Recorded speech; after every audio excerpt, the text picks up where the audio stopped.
Lord, do not rebuke me in your anger, or discipline me in your wrath. Your arrows have pierced me, and your hand has come down on me.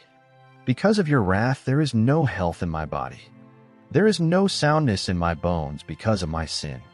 My guilt has overwhelmed me, like a burden too heavy to bear.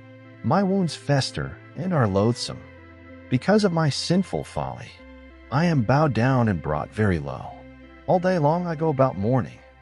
My back is filled with searing pain. There is no health in my body. I am feeble and utterly crushed. I groan in anguish of heart. All my longings lie open before you, Lord. My sighing is not hidden from you. My heart pounds, my strength fails me. Even the light has gone from my eyes.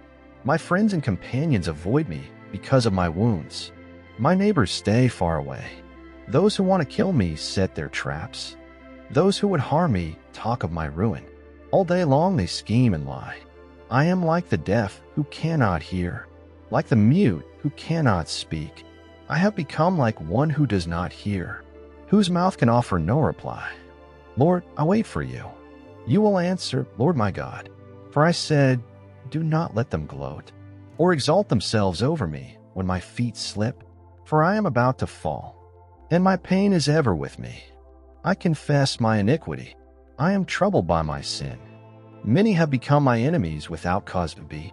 Those who hate me without reason are numerous. Those who repay my good with evil lodge accusations against me, though I seek only to do what is good. Lord, do not forsake me. Do not be far from me, my God. Come quickly to help me, my Lord and my Savior.